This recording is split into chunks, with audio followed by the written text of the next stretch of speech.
Yun ba yung mapa na sinasabi ng administrative order? Ang kumikilala na ito ay West Philippine Sea ay tayo, hindi ito kinikilala ng ibang bansa? Anong ginawa nila? Kung hindi nila alam, sasabihin ko sa kanila dahil ako gusto ko makatulong. Wala yung karagatan. Sino ngayon ang naghiwalay? Ako o sila? Dahil sa nangyayaring gera. Hindi lang pang-ekonomiya ito eh. Transportation, agriculture, manufacturing, industries, tatamaan tayo rito. Mangilan-gilan lang na magpapanggap na kunwari nagmamahal sila sa kanilang bansa. Lahat ng titindig na magmamalasakit para sa taong bayan, para maapuhap natin ng katotohanan kung sino talagang may sala dito, ganun ang ginagawa nila. Sino kinatatakutan mo? Sino sinasalag mo? Saan mo gustong dalhin ang pag-uusap na to? Nahalata ng tao ito. Hindi ako na may personal. Sino kaya yung mga yan? Makikilala mo rin kung sino-sino sila. Senador, tinatawag po kayo ngayon ng marami na senador. Pinamimigay nyo na raw ho ang ibang teritoryo ng Pilipinas. Gawa-gawa nila yon na RDR. Kahit kailan hindi ko sinabing may ipamimigay tayong parte ng ating teritoryo. Pero may gumawang isang senador dyan na wag na nating banggitin ang pangalan. Sa kanya lahat nagmula ito. Nakapag-deliver ako ng privilege speech ng dahil lamang doon. Ikinuwento ko kung paano niya in-splice ang isang video na kanyang ginawa upang ipakita niya, di umano, na ako ay nagsusurrender ng isang parte ng ating teritoryo. Kailanman, RDR, hindi ko inisip yon. So bakit nyo ho nabanggit yung tungkol doon sa West Philippine Sea at sa teritoryo? Ano ba ang katotohanan dito? Ang katotohanan dito, pinag-uusapan lang natin yung karagatan na saganang atin na gusto nating tawagin na West Philippine Sea. Kaya lang, merong isang administrative order noon pang 2012 na kung saan ang ating pamahalaan sa pamamagitan ng NAMRIA, katulong ang Department of Foreign Affairs, kailangan ay gawin ang mga tuntunin, mag-submit ng mapa ng Pilipinas kasama ang West Philippine Sea. At lahat ng mapa ito at mga charts na kailangan, i-deposit sa opisina ng United Nations. So, ibig sabihin, ang kumikilala na ito ay West Philippine Sea lang ay tayo, hindi ito kinikilala ng ibang bansa? Sa ngayon, tayo lang kasi isinabatas natin ito eh.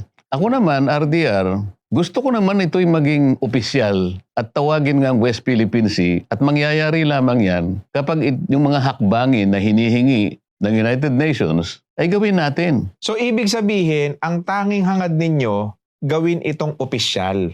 Yun ang punto ninyo. Yun ang punto ko. Kasi kahit sinasabi mong West Philippine Sea, tayo-tayo lang ang nagkakaalaman, tubig yun na kinapapalooban ng maraming mga transaction na international, yung maritime navigation, mga ganyan, yung overflight, kasi kasama siya sa South China Sea. So mabuti ka ako, ang gawin natin, opisyal sanang ma-drawing yung mapa ng West Philippine Sea. Ibig sabihin, hindi opisyal yung drawing o walang drawing ng West Philippine Sea na kinikilala ng ibang bansa? Wala pa. Hindi pa kilala ang West Philippine Sea. Yun ang tinatrabaho ninyo? Yun ang aking isinusulong sapagkat yun naman batas ang nagsabi. 14 na taon nang nakararaan. Kaya nga, pinatatawag ko sana yung NAMRIA. Bakit hanggang ngayon, yung mandato ng batas na ipinagagawa sa'yo, kasama pa ang ilang ahensya ng gobyerno, lalo-lalo ng DFA, bakit hindi nyo pa na-drawing? Kasi nga, hindi pa ninyo ginagawa yung mga hakbang para sa ganon ay magawa nga natin yung layunin ng batas. Anong ginawa ng mga nakaraang administrasyon, mga nakaupong senador, mga politiko? Anong ginawa nila? Kaya nga ako na lang nagtatanong ngayon, 14 na taon nang nakararaan. Kung maalala mo, 1953, doon sa ating Eastern Seaboard, sa silangan bahagi ng ating bansa, tingnan mo sa mapa ng mundo ng mga karagatan, nandun yung Philippine Sea. 1953 pa yon. Bawat dekada nagre-review. Meron na namang 2002. Nandun na naman yung ating Philippine Sea. Philippine Sea. Opisyal yun, nakadrawing. Opisyal yun. At kapag ka yun ay kinilala at nakasulat sa mapa ng mundo ng mga karagatan, makikita mo meron siyang chart. At yung chart na yon, meron siyang coordinates. Kasi kung wala kang chart na merong coordinates, hindi matatala yun. Ngayon, ang tanong ko, kung nagawa natin in 1953, ba't hindi natin magawa na mag-drawing uli sa western side ng ating bansa at tatawagin naman nating West Philippine Sea? Pagkatapos tatawagin akong senador, inilalabang ko lang ang opisyal na pangalan ng West Philippine Sea na dapat nating gamitin para kilalanin tayo ng mundo. Hindi lang China, buong mundo ang kikilala sa atin. Ibig sabihin, all these years, wala tayong, kumbaga sa sasakyan, wala tayong ORCR, kumbaga sa bahay, wala tayong titulo. Dapat opisyal na kinikilala din ng buong mundo na opisyal yun nasa atin. Sa pamamagitan po ng effort ninyo at kung magkakaroon ho ng pagkakaisa, sa palagay nyo ho ba, maiu-opisyal natin yan? Bakit naman hindi? Kung pagtutulong-tulungan natin. Baka sakaling ang problema nila, budget. Hindi natin alam eh. Meron ding problema kung pag-uusapan ay yung mga legal obstacles na nakapaloob sa UNCLOS mismo. Pero kinakailangan hanapan ng paraan. Oo. Maaari din naman na ang problema yung physical difficulty. Kasi kung iisipin natin, sabi ko nga sa iyo, nakadefine na yung West Philippine Sea. Kasama dyan ang ating Luzon Sea, yung territorial sea ng Bajo de Masinloc, yung ating EEZ, at saka yung maritime features ng Kalayaan Island Group. Sa mga tweet, huwag mong iitsapuera yun. Ngayon, ang physical difficulty nila dyan, paano mo susukatin yung individual na territorial seas ng mga features na nandun sa Kalayaan Island Group? 15 doon o higit pa. 4 lamang doon ang occupied natin. So yung 4 na yun, baka sakali, madali nating makukuha yung territorial sea nila. Kasi gagawa pa tayo ng archipelagic baseline. Aba, hindi naman biro-biro yun, RTR. Gagamit ka ng mga marine survey vessels. Meron kang mga divers, meron kang mga technical crew. 4 pa lang ang pinag-uusapan natin. Dahil tayong naka-occupy doon, maaaring hindi masyadong ganun kahirap. Bagamat gagastos ka talaga. Paano yung mahigit na 15? Ang maka-occupy doon ay Vietnamese, China, Malaysia, at iba pang mga ibang lahi. Paano mo susukatin yon? Kaya lang, hindi pwedeng hindi nila isama yon sapagkat bahagi siya ng definition ng ating West Philippine Sea. Pinakikilala ko sa kanila ngayon. Siguro doon sila nagkakaroon ng problema. Oo. Paano natin idodrawing? Ngayon, ang daming sumasatsat. Sabi ko nga sa iyo, ang daming nagpapaliwanag. Kinikilala pa nila dahil ex-justice ng Korte Suprema. Yung iba ay professor ng Universidad ng Pilipinas. Mga matatalino yan. Yung isa ay dating Commodore na ngayon ay Rear Admiral na. Bakit tayo mag-aaway-aaway? Ayaw nyo ba na opisyal nating ma-drawing yan para kilalanin ng buong bansa? Ibig ba sabihin magkakaroon ng advantage ang China sapagkat na-drawing natin? Dabi kita ng magandang halimbawa. Sa Vietnam na isa rin sa mga occupants ng ilang mga bahagi ng South China Sea. Maraming claimants tayo dyan Pilipinas, China, Taiwan, Vietnam. Meron silang pinagtalunan ng China. Yung isang bahagi ng karagatan ng South China Sea na malapit sa kanila, tinawag ng Vietnam na Gulf of Tonkin. Matagalan ang laban yan. Nagtagumpay yan ang Vietnam. Ngayon, pag titingnan mo yung mapa ng South China Sea, sasabihin ng Vietnam, pre, di ba nakasulat na Gulf of Tonkin? Ayaw ba natin na ganun din ang mangyari sa atin? Pwede sasabihin natin sa China, pre, nakasulat na West Philippine Sea. Nakadrawing na. Kagaya rin ng Gulf of Tonkin. Anong tsinador? Ang sinasabi nila, RDR, nilalabang ko yung opisyal na pangalan ng West Philippine Sea. At pag ito ay naging opisyal, kahit kailanman, wala na silang karapatan na maglayag doon at bulihin yung mga mangingisda natin, mga naghahanap buhay doon, mga nakatira. Ibig ko sa sabihin, AIG. magiging matatag. Oo. Yung pag-aangkin natin ng bahagi na yun ng karagatan, opisyal na nakikita sa mapa. Mas matatag ang ating paninindigan kaysa sasabihin mo lang sa akin, atin ito, West Philippine Sea.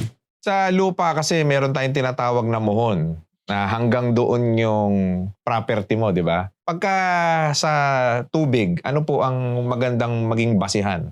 Kaya nga, may regular silang pasabi ng opisina ng UN Secretary General. Maski na yung UN General Assembly. O yung mga requirements ng ating mga coordinates. Kailangan isinasubmit nyo rito. O sabi nung ex-justice ng Korte Suprema, hindi na kailangan. O bakit daw? Hindi ko maintindihan sa kanya. Kaya nga sinasabi ko hanggang kaninang umaga, ito puro sat-sat lang itong mga ito Ang UNCLOS RDR, hindi lamang isang international treaty na nagtatakda ng mga karapatan ng mga bansa. Nagtatakda rin siya ng obligasyon. Dalawang bagay yun. Yun ang mga professor daw ng Universidad ng Pilipinas. Hindi, may mapa na. At nag-submit na. Oo. Hindi ba niya alam na kahit ngayon pwede kong buksan sa magitan ng website, Division of Oceans and the Law of the Sea, DOALOS. Pag binuksan mo yun, makikita mo ano-ano ang mga materyales na sinabmit ng anong bansa at kailan. Real time, makikita mo. Mm-mm. Bakit sasabihin niya na nagsubmit ng Pilipinas? Nakagawa ang NAMRIA ng mapa, pero hindi niya siguro naintindihan, administrative map ang ginawa nila. Yung administrative map ay isang mapa na tumutukoy sa mga political subdivisions ng isang bansa. Mm-mm. Ano yung ilang mga regions, asan yung mga probinsya, Mm-mm. iba-ibang kulay pa yun eh. Mm-mm. Yun ang administrative map. Mm. Yun ba yung mapa na sinasabi ng administrative order na isasubmit mo sa opisina ng United Nations? Hindi, subukan niya isubmit yung administrative map kung tatanggapin. Ibig sabihin, kapag nakapag-submit tayo ng mas akma at mas tamang dokumento, doon pa lang gugulong na Re-reviewin Oo. kasi ng ano eh. Re-reviewin ng IHO. Oo. Kasangkot yun. Mm. Merong checklist doon, titingnan niya Mm. kung pumasa lahat sa pangangailangan. Mm-mm. Wala eh. Parang hinatulan na ho kayo ng mga kababayan natin dahil doon sa mga post na kayo daw ho ay ipinamimigay ninyo. Hindi siguro ang mga kababayan natin ang humatol sa akin. Mangilan-gilan lang na nagpapanggap na kunwari nagmamahal sila sa kanilang bansa. Sino kaya yung mga yan? Makikilala mo rin sila kung sino-sino sila. Grabe. Kasi ang hindi naiintindihan ng marami, mga kababayan, mga boss, mga amo namin, basta na lang kayo comment ng comment sa social media nang hindi ninyo nauunawaan kung ano ba talaga yung tunay na ipinaglalaban ni Senator Marcoleta. At kinakailangan nating matuntun, bakit ayaw ninyong ma-drawing? Kayo ang inutusan ng batas. Hindi ba kailangan sumagot kayo? Sagutin ninyo. Mm. Bakit makalipas ang 14 na taon, hanggang ngayon, yung inihingi ng batas Mm. at ang kautusan na ibinigay sa inyo, bakit wala kayong ginagawa? Kaya sana gusto ko silang ipatawag eh. Mm. Patatawag ko sana sila. Pero I'm sorry, Senator, parang ngayon medyo parang gaslighting na yung nangyayari dun sa iba ninyong mga kasama eh. Kasi parang pinipersonal na kayo masyado, hindi na nakatuon dun sa mga issue, kakamukha lang nung halimbawa. Mangilan-ngilan lang naman yan. Kilala mo naman sila eh. Oo. Marami rito na nakakaintindi. Oo. Yung mangilan-ngilan na pinili nila na sasabihin na nating magpasikat na parang akala mo sila lang ang patriotic. Oo. Parang akala mo nagmamahal sa bansa. Mm-mm. Pero ayaw naman nila akong samahan. Ayaw nila yatang magkaroon ng opisyal na pangalan Mm. na nakadrawing mismo. Hindi lang makita natin South China Sea. Gusto ko rin makita nakalagay West Philippine Sea. Ganito ang ginawa nila. Nagdrawing nga sila ng West Philippine Sea. Sila lang. At ito ay sinabmit nila sa tribunal. Mm. Pero in drawing nilang West Philippine Sea, hindi nila sinama yung karagatan ng Calayan Island Group. Sila ang hindi nagsama. Sila hindi nagsama. So, In-accept nila yung- nagtaka ka ngayon. Ganon. Ngayon, nabanggit ang mga features na nasasakop ng Pilipinas. Mm-mm. So, yung mga features ng Calayan Island Group, nakita ng tribunal, arbitral tribunal, na malayo, labas pala sa ating exclusive economic zone. Mm-mm. So, gumawa sila ng drawing. At mula sa drawing na yon, nilagay nila West Philippine Sea. Kitang-kita mo eh. West Philippine Sea, puti yung kulay eh. Mm. Yung blue, na nandun na yung ibang features ng Calayan Island Group, blue na. Ibig sabihin, Hindi high nakasama. seas. High seas. Oo. Ngayon, ang unang tanong ko sa kanila, sino ang gumawa nito? Ang gobyerno natin. Sinabit nila sa tribunal, kasama si Justice Carpio, nung isubmit yun. Ang daming mapa, isa-isa nilang nilagay yung mga features ng Calayan Island Group para ngayon masukat yung layo niya sa ating archipelagic baseline. Mm. Nagtataka ako, nung isubmit nila yung drawing, wala yung karagatan ng Calayan Island Group. Sino ngayon ang naghiwalay? Ako o sila? Grabe to, mga kababayan. Di ba? Yung mga akala natin, so-called patriotic. Mag-ingat sila dyan. Baybayin mo yung EDSA kung hindi pa nila inalis yan. May mga digital billboard sila. Mm. Hindi ko nila lahat, mangilan-ngilan lang. Mm. Makikita mo sa digital billboard. Nandun ang kanya litrato. Malaki. Mm. WPS, sabi niya. Atin ito. Yun ang kanilang patakaran para ilaban ang atin. Puro propaganda. Ako ang gusto ko, tahimik. Official. Pero opisyal nating itala. Yun. Pagtulong-tulungan natin. Mm. Malay nyo ako rin makatulong sa munti kong kakayahan. Kasi, baka hindi nila alam, high seas na ang pinag-uusapan, RDR eh. Ang daming legal obstacle. Sabi ng tribunal, hindi nyo basta-basta may enclose yung Calayan Island Group. Kasi sa layo ng bawat isa, malalabag ninyo kanya yung Article 89. Alam mo ba kung ano yung Article 89? Ano po yun? Ito yung high seas. No one can appropriate the high seas. Tatawid ka eh. Nasa high seas na sila eh. Pagkatapos, meron pang Article 7. Hindi mo magagamit kanya yung straight baseline. Mawawala ka sa general direction ng iyong coastal shape. Meron pang Article 47. Sabi ng Arbitral Tribunal, hindi mo rin mamimit ang requirements ng land to water ratio dahil masyadong magkakalayo. Ito yung mga legal obstacles. Yeah. Pero ako, sa konti kong nalalaman, dahil tayo nagbabasa talaga, may pangyayari sa mundo, may mga bansa sa mundo na gumawa ng paraan. Kung hindi nila alam, Ipipresenta niya yun. sasabihin ko sa kanila, dahil ako gusto ko makatulong eh. Pagkatapos ako pang sasabihin na, ano yung sabi mo? Senador. Senador. Nakakatawa itong mga taong ito. Hindi ba masyadong political na ngayon imbis na unahin ng interest ng bayan? Mangilan-ngilan lang naman. Oo. Siguro, masyado sila nakapokus sa 2028. Hindi bale, yung mga tao, alam na nila. Oo. Alam na nila. Ako, nararamdaman ko, alam na nila. Ang problema natin ngayon, Sen, yung 8 buwan na. Yung flood control na yan. Hindi. Sabi, may ipapakulong na malalaking tao. Nakulong si Senator Bong Revilla. Mabukod doon, yung mga malalaking isda talaga na ine-expect ng tao na sila talaga yung dapat may pananagutan dito. Ang puntuhan natin dyan, yung humaba ng humaba ang panahon, ginagawa lahat ang paraan para mailihis sa katotohanan ng dapat puntahan. Baka paabutin nila ng 2028 yan. Maaari. Pero sabi ko nga sa'yo, ang taong bayan naghihintay. Ang taong bayan naghahanap ng kasagutan sa napakaraming tanong. Hindi lamang simpleng tanong ito, Nardiar. Saan na po napunta ang kabangbayan? Nanilimas. Nilimas. Yan po ay nakalaan para sa tao. Bakit po nilimas? At ngayon wala kayong maibigay sa amin na kasagutan. Kailangan bang humaba ng humaba yan? Yun lang ang pinupunto ko sa bawat i-call out ko kung sino man ang dapat na managot dito. Hindi ko sila tinitira ng personal. Mali ang sinasabi niya na Personal. paborito ko siyang tinitira. Hindi. Ang pagtira ko ay pagpapaalala kung anong dapat mong gawin. Dapat ikaw ang namumuno ng komite na siya ang nakatutok dito.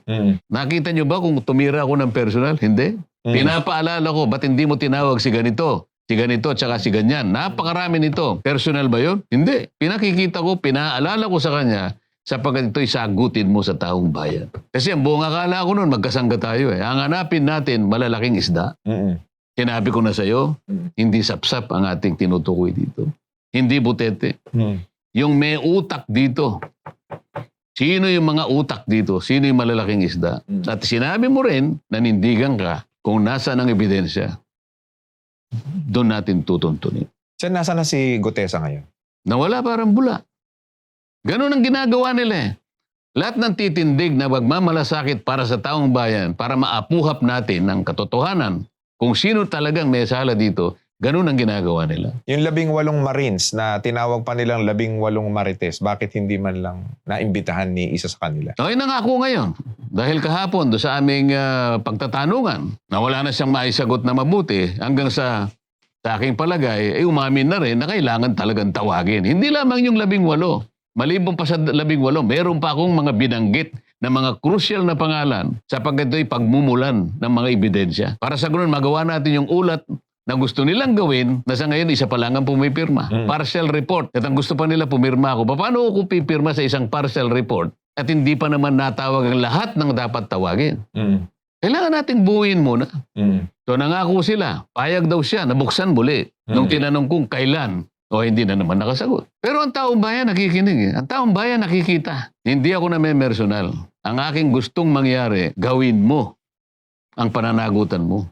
Sapagkat ang taong bayan naghihintay sa iyo. Ngayon ho, dahil sa nangyayaring gera dyan sa Middle East at talagang sumipa ang halaga ng petrolyo, sa palagay niyo ho ba kung yung mga nakorap na pera na yan, naitipid natin, meron sanang pang tulong. Sana hindi ganyan kalaki siguro ang epekto. Oo. Maaring maapektuhan tayo. Ngunit kung walang nangyaring ganito, nakahanda sana tayo. Hindi sana ganyang kahapdi ang maaaring ihampas sa atin ng problemang kinakaharap natin. Ngayon, parang hubad ang tao sa nakaambang mga panganib. Hindi lang pang-ekonomiya ito . Sa lahat ng bahagi ng ating national life, tatamaan tayo rito. Yeah. Transportation, agriculture, manufacturing, industries, Yeah. lahat Lalong-lalo na yung may hirap. Sana hindi nangyari ito. Merong tayong kahandaan sana. May sapat tayo sanang pananggalang. Bagsak ang ating ekonomiya. Tsaka darating ang ganitong klaseng problema. Ito yung aking inaalala. Pagkatapos, maghahalok-kip-kip pa ng mga kamay. I-delay, foot dragging. Yeah. Bakit?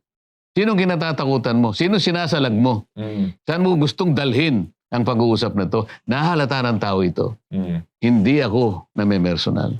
Ngunit palagi akong magpapaalala kahit sino man ang tamaan, sapagkat ang aking tinutukoy palagi yung direksyon papunta sa ikahanap ng lahat ng may kasalanan sa nangyaring ito. Masyado raw ho kayong obsessed. Nabanggit niya pa doon sa isang interview na parang napupugian yata kayo sa kanya or mas pogi yata siya sa inyo. Parang ganon. Obsess ako hindi dahil sa kanyang katauhan. Obsess ako doon sa ikagaganap sa tungkulin na hinahanap sa kanya ng mamamayan.